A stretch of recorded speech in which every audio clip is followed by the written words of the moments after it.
Hello, welcome to another episode of The End of the Search. This one I call it Reacting with Love or Responding with Love. The reason why that came up is because remember, when we're talking about non-duality, we're talking about our essence, beingness, that which is, which cannot be described in any way. And that sense of being, unicity, oneness, which is all that there is what is referred to as love. But the tendency is to think in terms of duality, like I, person, individual, and now I am loving someone or I am responding with love to a situation. But all of that overlooks what we are always. So responding or reacting with love is another way of saying without any judgment. In other words, I'm not reacting nor responding to the situation per se. I'm always reacting or responding to my own thinking process. So when I am learning to simply be, which is not something that you learn, you always are. Like right now, can you say you're not? Right now, can you say you're not being? Can you say you don't exist? This is life itself. This is what is referred to as love. See? And then scenarios will present themselves, all sorts of scenarios, all sorts of images, all sorts of sensations, but I rest in the I am. And that is what is meant to by responding with love. You see? In reality, there's not responding, it's just simply being. See, just the language is a little bit limiting here. Well, always is, but you see? So now, when you look at every scenario that presents in your life, notice how the mind immediately begins to translate it. It begins to interpret it, and according to that interpretation, I find myself reacting. And therefore, the love that I am is simply overlooked. Love is still there. Love will never not be. But when it's overshadowed by judgment, it appears as if it is not there anymore. See?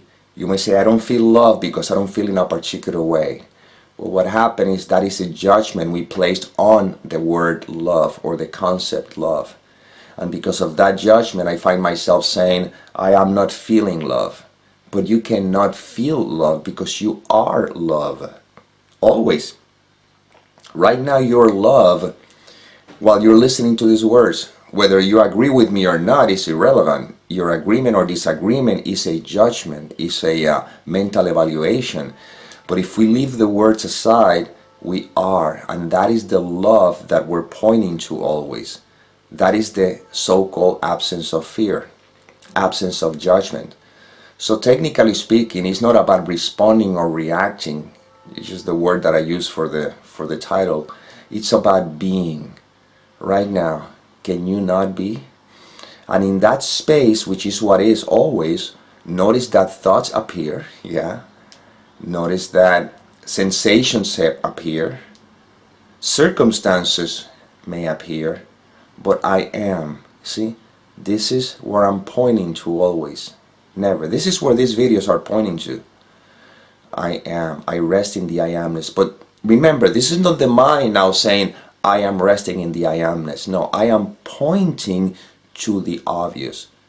Just don't engage the mind right now. Don't identify with the concept, with the content of the mind. I didn't say the thoughts will not be there. Let them be. Don't identify with any of the thoughts and what is left. And like I've always said, if you answer the question, you miss the mark. You're still in the mind. This is not for you to give me an answer. This is pointing to the obvious. The obvious is that life is.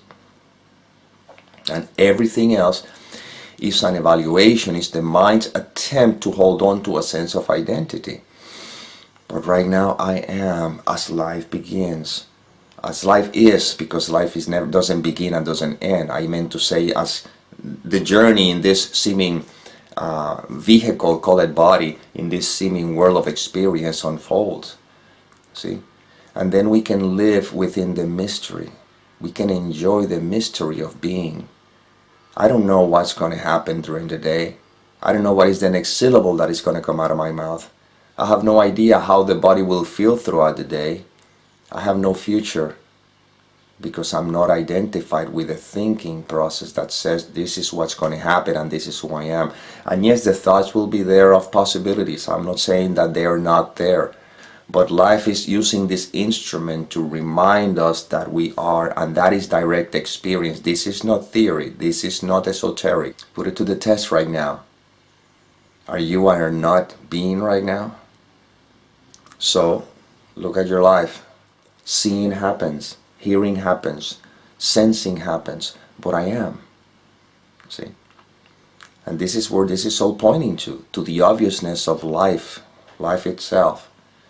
And then life unfolds as will. Again, I don't know how life will unfold throughout the day for this character.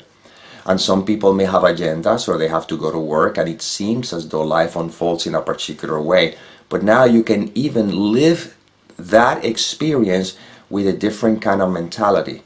You know you're going to get in the car, if that be your case, or the bus or the train station, whatever, and you're going to go from your house to your work or whatever the case may be, because that is what you've been doing your whole life. I mean, not your whole life, but that is your seeming schedule. It's okay. But you can see it differently now. It's not that I know this is what's going to happen. It's that with a sense of wonder, hey, life is living, life is using these instruments to get in the car or the train or the bus, and then everything is new, everything is fresh, you see. And all these ideas that I'm doing this because of, I'm going to work because I have to make a living. No, now you simply see yourself going to this thing called work, but you know that that is not your source of anything. This is life happening through you in this particular way. And if the mind goes, but what if I lose my job? Again, these are thoughts. This is the point. That's what I'm pointing to. I'm pointing to what is. See, when this becomes crystal clear, then you notice that life unfolds. See, life is not to be controlled. Life is just seeing how it unfolds. That could change. The job situation can change. The finance can change. The health can change. The world can change. Everything does change or do changes. But you remain. You are. This is it. Life's unfolding. And this may seem very difficult to grasp or impossible to grasp because the mind is trying to somehow protect its identity, and then it puts possible scenarios. But what if? But what if this? What if that? The answer is very simple. I don't know. And I don't mind. It doesn't matter. Because I am. You rest in the I am, you rest in peace, you rest in happiness, you rest in love. And that's the inspiration that came through this instrument. I hope it served, and as always, may peace permeate the mind so that love can be extended.